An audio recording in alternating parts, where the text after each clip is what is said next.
예레미야 31장 31절에서 34절까지 다 같이 합독하겠습니다. 시작. 여호와의 말씀이니라. 보라, 날이 이르니 내가 이스라엘 집과 유다 집에 새 언약을 맺으리라.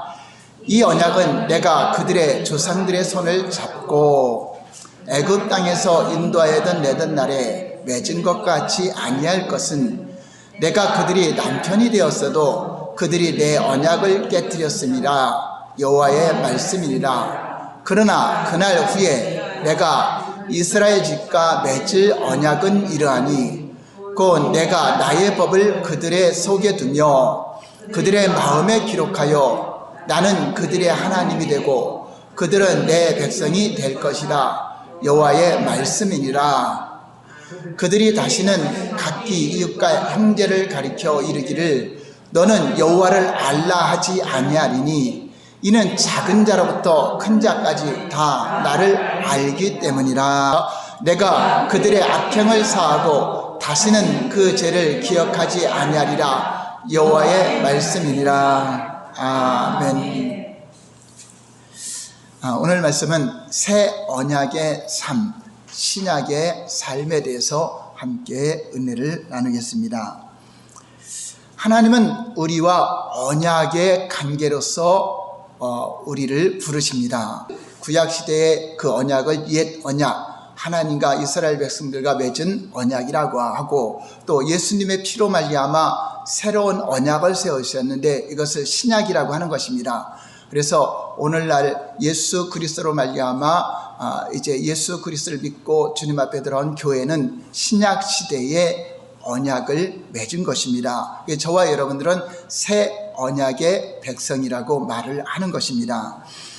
우리는 하나님을 사랑한다고 말은 하지만 예수 그리스도를 믿지 않는 자나 또한 형제를 사랑하지 않는 자나 사랑의 계명을 지키지 않는 자는 거짓말하는 자요 거짓 신앙이라는 것입니다. 아무리 많은 사람들이 하나님을 사랑하고 하나님을 믿는다 해도 예수님이 그리스도이심을 부인하는 자가 거짓말하는 자요, 또 예수님이 우리에게 주신 대로 서로 사랑하라, 내가 너희를 사랑한 것 같이 너희도 서로 사랑하라 했는데 하나님을 사랑한다고 그 형제를 미워하는 자는 거짓말하는 자다. 또한 이 계명을 지키지 않는 자도 거짓말하는 거짓 신앙이라고 우리에게 말씀해주고 있는 것입니다.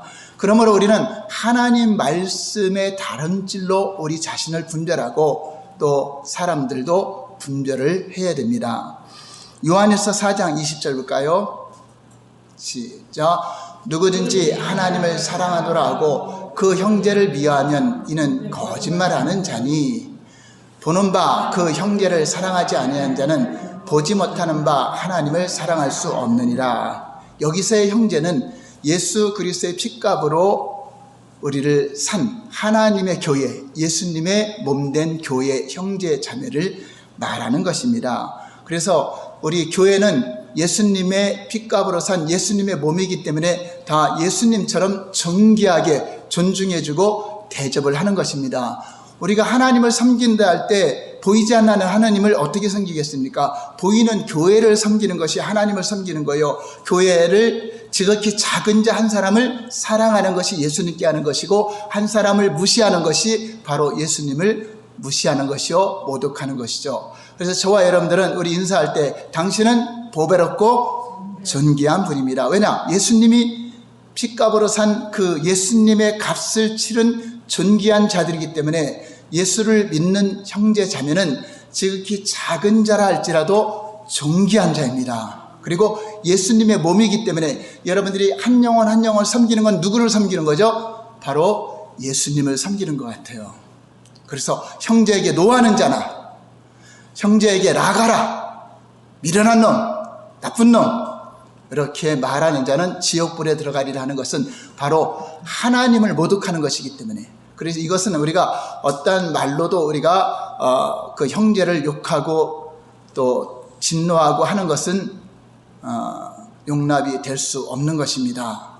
물론 예수님 당시에 바리새인 서기관들에게 독사의 자식들아라고 표현한 것은 그들이 진짜 하나님의 형제가 아니기 때문에 하나님의 형제가 아니고 타락한 자들이기 때문에 너희 아비 마귀에서 났다. 이들에게는 독사의 자식, 독사는 마귀를 상징하는 거죠. 이게 거짓말이 아닙니다.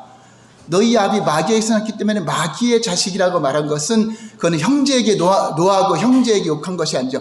어떠한 이유든지 성경에는 형제에 대해서 욕을 하거나 비난하거나 하지 말라고 말하는 것입니다. 예를 들어서 목사님과 장로님이 둘이 사이가 좋아졌어요. 어느 날 장로님이 목사님하고 너무나 친하니까 우리 농담 한번 해봅시다 하면서 장로님이 목사님을 보면서 목사님은 돼지같이 보입니다 라고 말했습니다.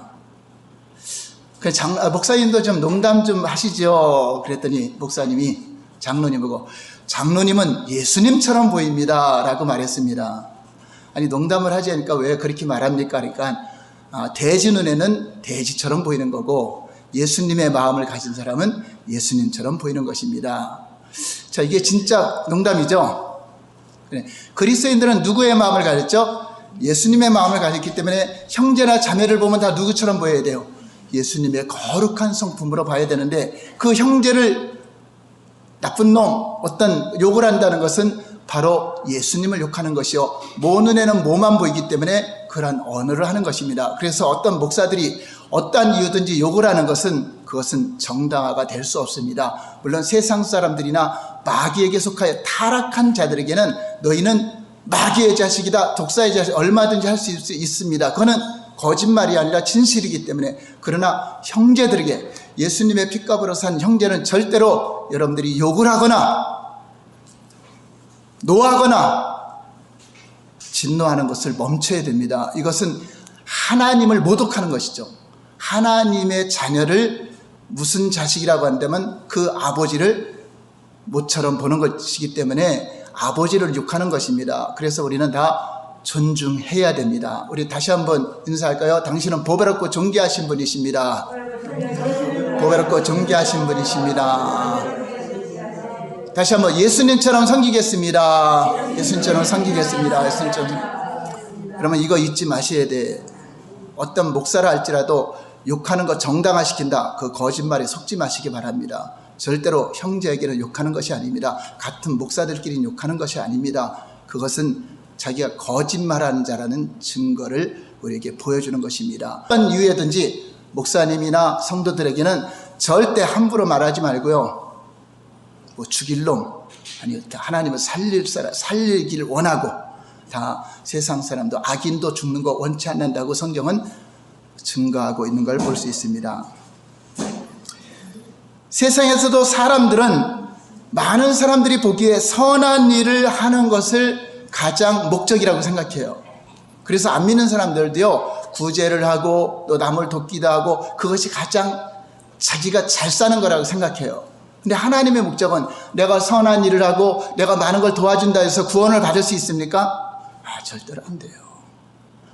성경은 그것이 목적이 아닙니다. 예수 그리스도를 증거해서 그들로 하여금 하나님을 알게 하고 하나님을 믿게 하고 하나님의 성품으로 변화되기를 원하는 것입니다.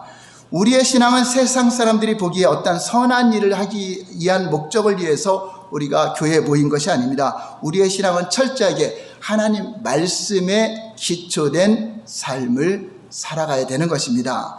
그래서 참된 신앙의 본질을 알아야 됩니다. 무엇이 신앙의 본질인가 하는 것입니다. 그래서 우리의 신앙은 말씀의 기초가 되지 않으면 내가 어떤 다른 신학자의 말이나 다른 세상 훌륭한 사람들의 말을 힘입어서 살아간다. 그것은 하나님의 다림질로 점검되는 것이 아닙니다. 성경은 하나님 말씀으로 우리의 신앙과 사역과 삶을 하나님의 기준으로 담고 있습니다. 그러므로 우리의 모든 신앙은 철저하게 하나님의 말씀 위에 세워진 근거가 있어야 되는 것입니다. 그래서 말씀의 토대 위에 4가지 특징이 있어요. 우리의 참 신앙생활은 말씀의 토대 위에 4가지 특징이 있습니다. 첫 번째 한번 읽어볼까요? 시작. 오직 성령에 의한 삶. 두 번째, 오직 은혜에 의한 삶. 세 번째, 오직 십자가에 의한 삶. 네 번째, 오직 믿음에 의한 삶. 우리의 신앙의 본질은 이 4가지 특징이 다 있어야 돼요. 하나는 되고 하나는 안 되는 게 없어요.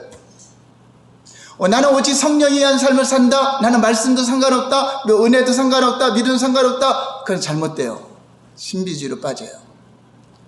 나는 오직 은혜니까 내 마음대로 살아야 된다. 이것도 안 돼요. 오직 말씀의 토대로 된 은혜. 또 십자가의 복음. 그 은혜 가운데서도 십자가의 복음이 빠지면은 진정한 은혜가 안 되죠. 또 믿음이 없으면 구원도 못 받죠. 이 네 가지 특징 중 한 가지 삶이 가능하려면 다른 세 가지의 삶이 이루어져야 되는 것입니다. 그중 하나가 없다면 다른 하나도 없는 것입니다. 이 네 가지 특징들은 우리 신앙을 이루는 필수적인 요소들이지만 그러나 이 자체가 또 목적은 아닙니다. 이 네 가지 특성은 신앙의 본질을 담기 위한 그릇과 같은 것입니다. 바로 우리의 신앙의 본질이 뭐죠? 하나님을 알고 하나님을 사랑하고 하나님의 행하심을 보고 온 삶으로 동참하는 삶이 본질인데 이 본질을 위해서 네 가지 특징이 필요하다는 것입니다. 여러분 다음에 말 중에서 옳은 것을 한번 찾아보시고 옳다고 여기면 아멘으로 하시기 바랍니다. 틀려도 상관이 없어요. 여러분들이 옳으면 아멘 하세요. 성경은 하나님 말씀이다. 틀려도 괜찮아요. 그냥 여러분들이 딱 느끼는 대로 하세요. 성경은 우리의 신앙과 삶과 사역을 위한 하나님의 기준을 담고 있다. 세 번째, 성경을 잘 연구하여 우리의 삶 속에 잘 적용하는 것이 중요하다. 네 번째, 우리의 신앙생활은 성경을 잘 연구하여 최선을 다해 그것을 우리의 삶에 잘 적용하는 것이다. 언뜻 보기엔 네 가지가 다 맞는 것 같지만 마지막 문장은 틀린 것입니다. 왜냐? 성경만 연구하고 문자적으로 아무리 적용한들 그 주님과 상관없습니다. 성령의 인도를 받아야 돼요. 어떤 사람들은 소위 말씀 우리 교회는 말씀만 합니다. 그 말씀이라는 단어를 강한 액센트를 넣어서 말합니다. 그들은 이렇게 말합니다. 하나님의 뜻을 담고 있는 하나님 말씀인 성경이 여기에 있다. 그러므로 우리는 이 성경을 연구해서 그것을 우리 삶에 잘 적용해야 된다. 우리는 성경에 더 이상 아무것도 필요하지 않다. 하나님의 음성을 듣는다든가 성령의 인도받는 거 필요 없다. 우리는 기록된 말씀만 간다. 이게 바로 율법주의자들이죠. 문자적인 것에만 힘쓰고 그것을 연구해서 다 적용시키기 위해서 얼마나 많은 장로들의 유전을 만들어냈습니까? 근데 사람들은 그것이 맞다고 생각해요. 그렇지 않아요. 성경은 하나님의 본질인 살아계신 하나님과 교제하기 위해서 우리가 참고로 갖고 있는 거죠. 하나님을 알고 하나님의 음성을 듣고 하나님이 오늘날 행하심에 따라서 내가 그 길을 따라가는 거죠. 하나님이 아니라면 아닌 것이죠. 예수님 당시에 하나님의 행하심은 뭐죠? 예수님을 이 땅에 보내는 거죠. 십자가를 지게 하는 거죠. 근데 이스라엘 백성들 성경을 문자적으로 연구하고 열심히 적용해 살았지만 하나님의 행하심을 못 봤어요? 못 봤죠. 그래서 예수님을 거부했죠. 하나님과 관계가 없기 때문에, 성령님과 교통이 없기 때문에. 그러므로 성경이 말씀이 중요함에도 불구하고 이것은 목적이 아니다. 이것은 신앙의 본질인 하나님과의 관계를 알기 위한 수단에 불과한 것입니다. 그러므로 우리의 신앙의 기준은 말씀의 다른 질로 점검해 봐야 돼. 내가 말하는 거, 누가 이렇게 하니까 나도 이렇게 한다. 그런데 속지 마시고요. 성경이 무엇을 말하는가, 형제에게 어떻게 하라고 했는가, 이것을 잘 보고 분별을 하셔야 돼요. 그러므로 우리는 성경을 잘 연구하여 그것을 우리 삶에 적용하는 것이 중요하기도 합니다. 그러나 우리의 신앙생활이 그저 성경을 잘 연구하여 그것을 우리의 삶에 적용하는 것을 우리의 신앙의 목적이라고 한다면 틀린 것입니다. 그것은 목적이신 하나님, 살아계신 하나님, 그분과의 관계를 맺기 위한 수단이라고 하는 것입니다. 우리의 신앙생활은 말씀에 의한 삶을 살아야 하지만 또한 믿음에 의한 삶을 살아야 하며 전적으로 성령에 의한 삶을 사는 것이 참된 신앙이기 때문입니다. 그래서 오늘은 성령에 의한 삶 가운데 새 언약의 백성들의 삶은 어떤 삶인가를 조명을 하는 것입니다. 당연히 우리는 하나님 말씀에 기초된 것이 당연합니다. 그래서 무엇이 성령의 역사인지 혹은 성령의 역사가 아닌지 하나님 말씀의 기준을 통해서 분별을 하는 것입니다. 저 목사가 성령의 역사로 하는가 아니면 자기 생각대로 하는가 사탄의 미혹을 받았는가는 말씀으로 점검해 보면 알죠. 말씀으로 벗어났다면 여러분 과감하게 아무리 선한 목적을 가졌어도 그것은 아닌 것입니다. 목적이 선한 것이니까 이런 것은 허물은 괜찮다? 그렇잖아요. 여러분 주님이 모른다고 하는 자들 중에는 내가 주의 이름으로 귀신도 쫓아내고 주의 이름으로 권능을 행하고 주의 이름으로 이 정도 열심히 했으면 나 모른다고 하겠습니까? 그러나 너는 불법을 행했다. 말씀에 비춰볼 때 너는 아니다. 나는 너를 도무지 알지 못한다라고 그 당시 바리새인들, 서기관들, 종교 지도자들에게 말한 것입니다. 그러니까 오늘날 종교 지도자들은 바르게 이끌어갈 수 있을까요? 아니요. 우리도 그 당시에 바리새인들을 욕하면서 여전히 똑같이 자기들을 마음대로 주장하며 기득권을 잡고 가려는 세력들이 너무나 많이 있다는 것을 알고 여러분들은 잘 분별해야 돼요. 오히려 여러분 잘 분별하는 성도가 더 오를 수가 있다고 하는 것입니다. 우리는 그럼에도 우리의 신앙을 단순하게 말씀에 의한 삶이 아니라 말씀에 기초한 성령에 의한 삶을 살아가는 것이 올바른 신앙이라고 하는 것입니다.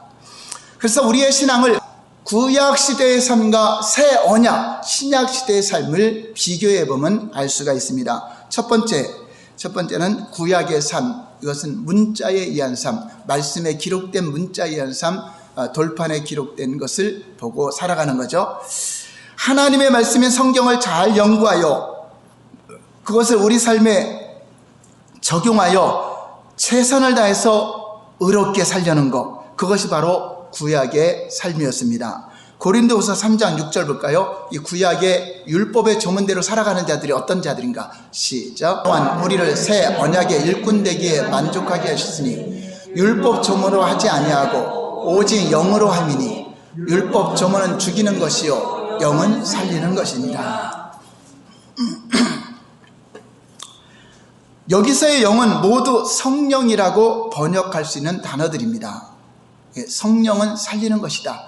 율법 조문으로 문자적인 것을 바라보고 지키려 했던 자들은 실패할 수밖에 없었다. 그러나 영은 살리는 것이다. 율법은 죽이는 것이다 라는 표현입니다. NIV 영어 성경은 실제적으로 이 영을 다 성령이라고 번역을 하고 있습니다. 그리고 여기에서 율법 조문은 문자라는 말로서 돌판에 기록된 문자적인 기록된 말씀을 말하는 것입니다. 로마서 7장 6절과 대조해 보면 선명하게 우리가 구약시대의 삶과 신약시대의 삶을 비교해 볼 수 있습니다. 로마서 7장 6절 시작. 이제는 우리가 얽매였던 것에 대하여 죽었으므로 율법에서 벗어났으니 이러므로 우리가 영의 새로운 것으로 섬길 것이요 율법 조문으로 묵은 것으로 아니할지라. 기록된 문자를 잘 연구하여 최선을 다해 그대로 살려고 노력하는 것, 그것이 바로 문자에 의한 삶이며 율법주의자들의 삶이며 그것이 구약시대의 삶이었습니다. 구약의 율법 조항으로 섬기던 그들은 실패했습니다.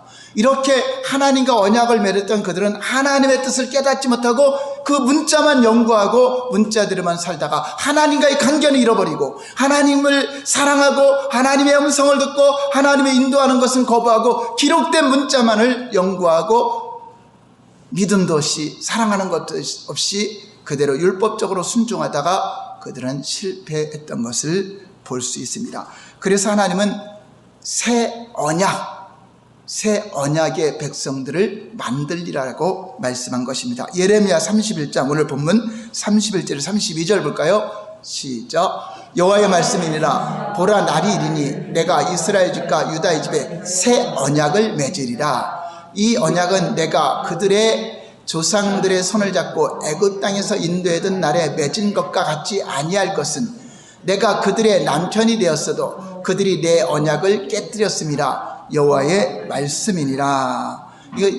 여기서 내가 너희의 남편이 됐다는 것은 하나님과 이스라엘 백성들 사이에 언약을 맺어서 짐승의 피, 양의 피, 그 피로 맺은 언약이죠. 언약을 맺어서 하나님의 백성이 되고 하나님이 되고 하나님이 남편이 되고 아내가 되기로 약속을 맺었지만 그들이 언약을 깨뜨렸다.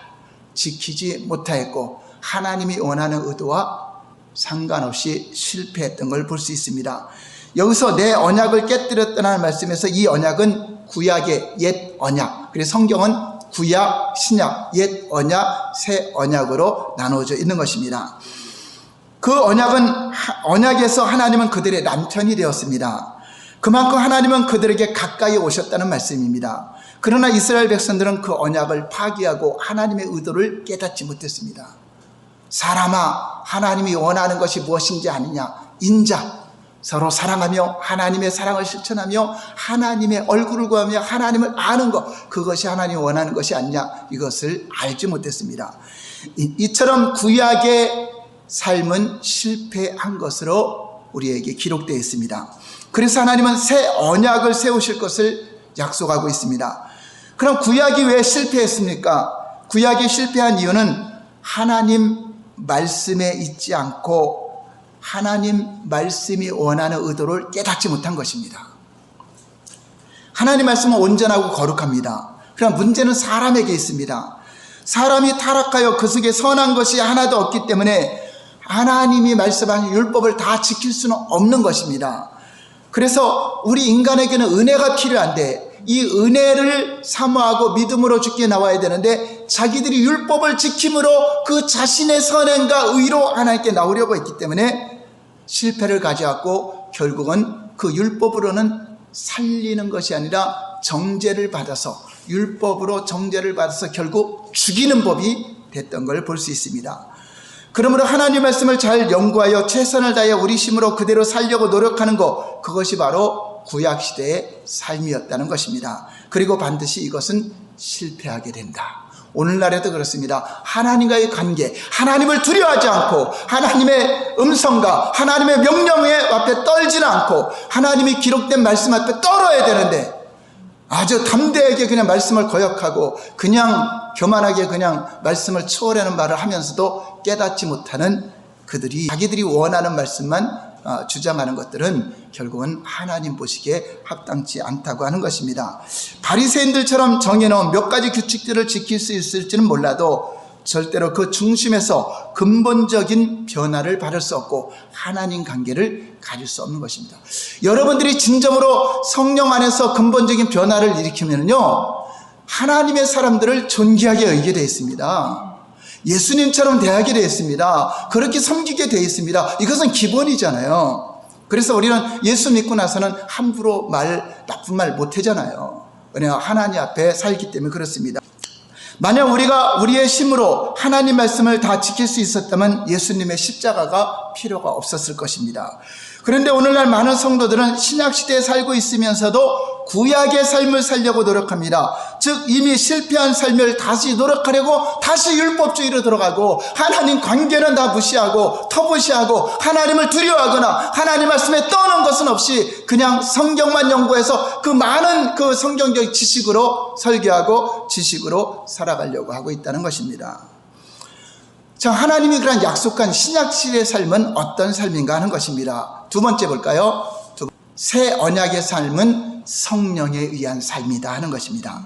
구약이 기록된 율법의 말씀에 의한 삶이라면 신약은 새 언약 백성들에게 성령에 의한 삶으로 내가 새 언약을 세울 것을 말하고 있습니다. 고린도후서 3장 6절을 다시 한번 볼까요? 시작. 그가 또한 우리를 새 언약의 일꾼 되기에 만족하게 하셨으니 율법점으로 하지 아니하고 오직 영으로 함이니 율법점으로는 죽이는 것이요 영은 살리는 것이니라.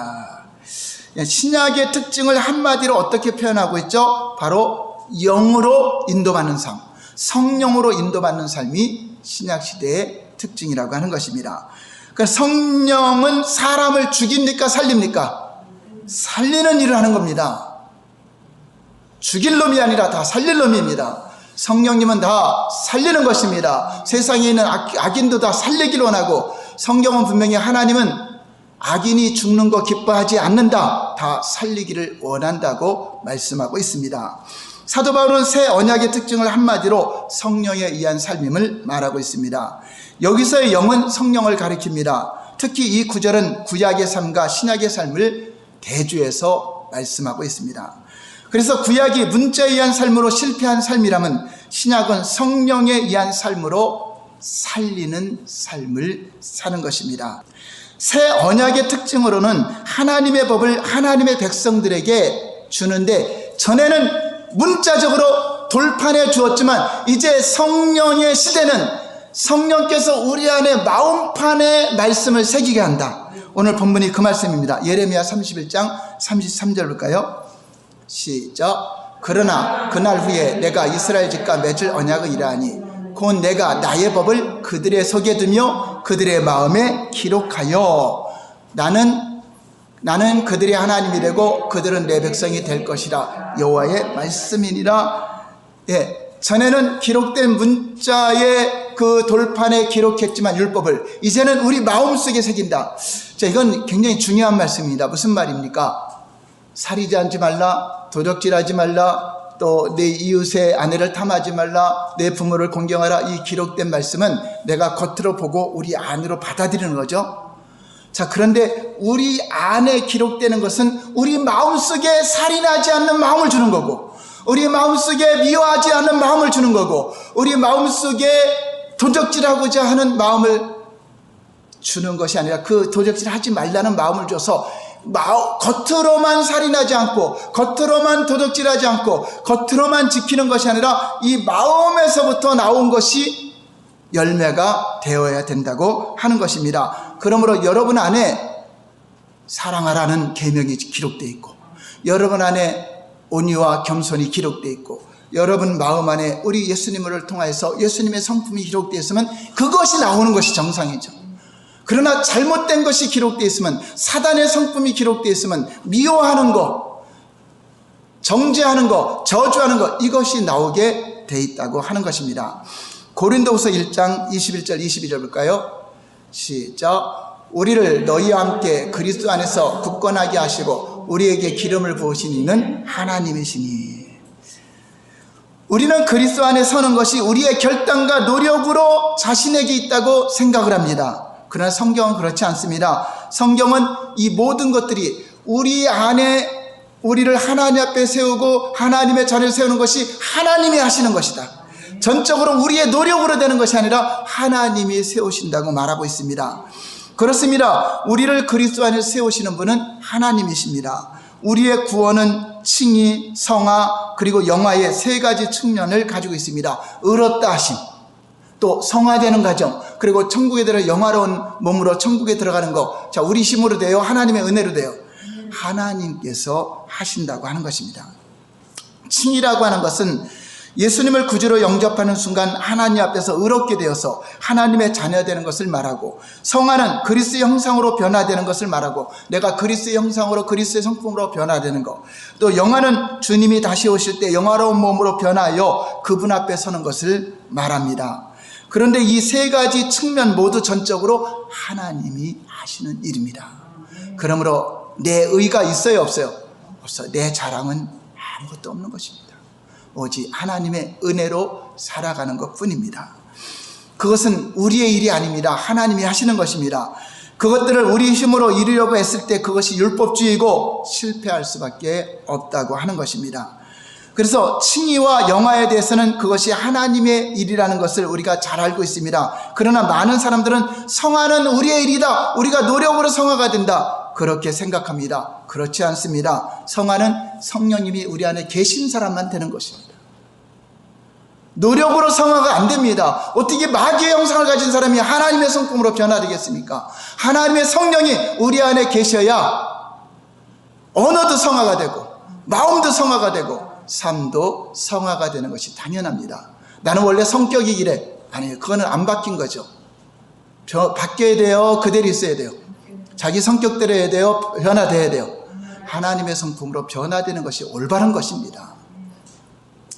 내가 아무리 선한 목적을 가졌더라도 나 성품, 마귀의 성품, 기질 그대로 갖고 있으면서 그것은 하나님이 모른다 하리라 할 것입니다. 우리가 살펴본 것처럼 성화 또한 하나님의 일입니다. 성령의 일입니다. 그리고 하나님은 우리 안에 이 일을 이루기 위해 우리에게 성령으로 기름 부으시고 우리 속에 성령을 주신 것입니다.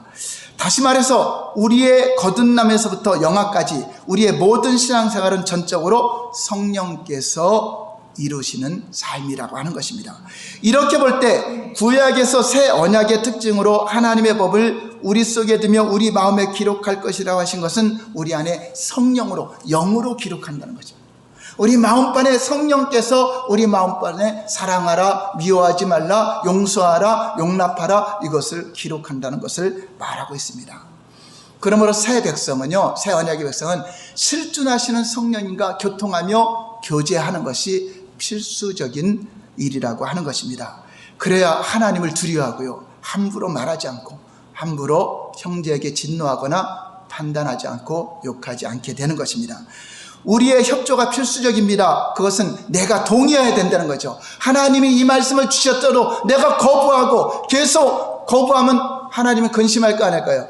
성령을 근심시키면요, 계속적으로 하면 그냥 내버려 둡니다. 그래, 네 맘대로 해라. 그게 저주죠. 그거를 바꾸려고 하지 않는 사람은요, 그냥 내버려 둔다고 하는 것입니다. 성령께서는 민감하십니다. 우리가 그분의 말씀과 그분의 인도하심에 순종하시는 삶을 살 때 성령께서 우리 안에 하나님의 뜻을 우리를 통하여 이루십니다. 하나님의 뜻은요, 세상을 변화시키는 것입니다. 어떻게 변화시키는 거죠? 미워하고 싸우는 사람들에게 하나님 믿고 화목하시오, 형제간에 화목하시오, 하나가 되시오, 사랑하시오, 이게 교회가 하는 일입니다. 그래서 우리는 화목케 하는 사신입니다. 그런데 교회 안에서 싸우면 되겠습니까? 화목케 하는 사신들이 싸우면 되겠습니까? 너희가 서로 사랑하면 내 참 제자인 줄 알리라, 모든 사람들이. 그러므로 성령님과 동행하는 삶이 강건이요, 하나님을 두렵고 떨리므로 말씀 앞에 떠는 자가 되어야 되는 것입니다. 갈라디아서 5장 16절 볼까요? 시작. 내가 이르노니 너희는 성령을 따라 행하라. 그리하면 육체의 욕심을 이루지 아니하리라. 육체의 욕심은 여러분 알죠? 시기, 질투, 싸움, 미움, 다툼, 분열, 그런 것이 육체의 일이잖아요. 그런데 성령을 따라 행할 때 이것을 이루지 않는다. 성령으로 행하는 사람은요, 하나님 앞에 순종하고 그 말씀 앞에 겸손하게 온유하게 살아가는 것입니다. 누가 나를 오른밤을 때려 왼밤까지 돌릴 수 있는 그러한 마음을 가지고. 그냥 사람이 알아줘야 돼요? 하나님이 알아줘야 돼요? 여러분, 많은 사람들이 모여있다고 하나님이 알아줍니까? 그 세상적인 논리 아니에요? 많은 사람들이 여러분 많이 모여서 있다고 거기 하나님 역사하십니까? 소수의 무리라도 여러분들이 10명이라도 3명이라도 진실로 하나님 앞에 하나님 마음에 합당한 사람들이 있는 곳에 하나님은 역사를 하는 것입니다. 그러므로 우리는 육신의 정욕을 이기고 육체의 소욕, 세상적인 관점을 이기게 하려면 누구를 따라 살아야 돼? 성령을 따라 행해야 된다. 그럼 욕심 갖지 않게 돼요. 그냥 사람들이 나 비방해도 누가 인정해 주면 돼요? 하나님. 저는 그래요. 여러 사람들이 저한테 뭐라고 한다 할지라도 하나님께는 인정받아야 되잖아요. 사람들을 기쁘게 할 것입니까? 하나님 기쁘게 할 것입니까? 사람들이 길을 좋게 여기서 그냥 말씀을 벗어난 말을 해야 될까요? 아니잖아요. 오직 하나님의 인정함이 중요하다고 하는 것입니다. 그러므로 이제 우리가 할 일은 예수님의 십자가의 공로를 믿음으로 의지하여 서는 것과 성령을 따라 행하는 삶을 사는 것입니다. 성령과 육신은 서로 싸우기 때문에 우리가 성령을 따라 행하면 육체의 욕심을 이길 수 있다. 그러나 육체의 욕심 나오는 대로 행하면 성령님을 근심하게 된다고 하는 것입니다. 그래서 성령으로 행한다는 말은 성령님과 함께 동행하는 것, 즉 하나님과 교제하며 살아가는 걸 말하는 것입니다. 우리가 살펴본 것처럼 우리가 할 수 없는 것을 하나님께서 우리 안에서 하십니다. 성령님은 하십니다. 우리가 할 수 없는 일을 하나님은 능히 하시나니,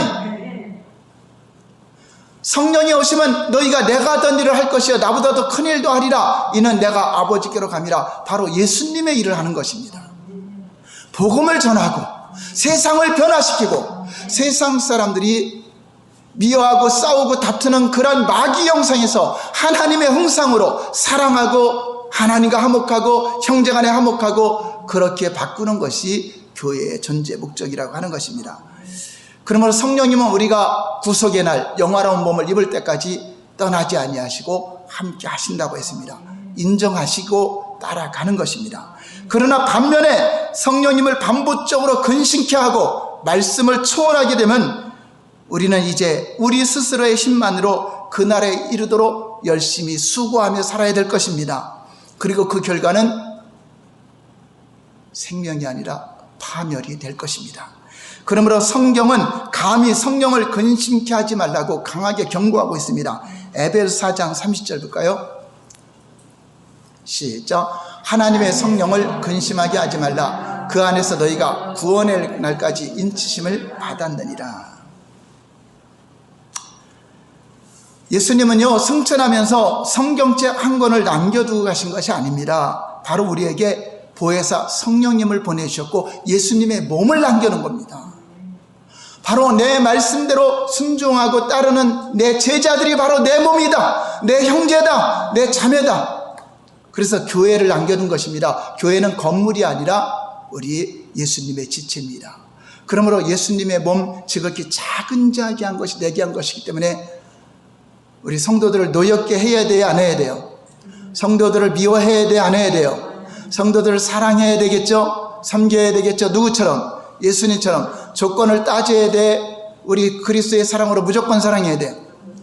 하나님이 우리를 조건 따지지 않고 받아주셨습니다. 여러분 조건 따졌으면 구원받을 목사가 있겠습니까? 구원받을 성도가 있겠습니까? 다 받아주셨습니다. 그러면 나하고 맞지 않는 사람이라 할지라도, 나하고 생각이 틀린 사람이라 할지라도 하나님의 자녀들입니다. 여러분 교회 안에서도 형제 자매를 사랑하면 못하는데 세상을 사랑한다, 그 거짓말, 거짓 신앙 내려놓으시기 바랍니다. 참으로 하나님 말씀 앞에 떠는 자가 되기를 원합니다. 진실로 하나님이 나를 사랑하신다면 내가 결단하고 이제 깨워서 새벽에도 깨우고 기도하고 내가 다른 것에 더 열심히 내는 것보다 주의 일에 힘쓰겠습니다. 주여 세 번 부르 기도하겠습니다.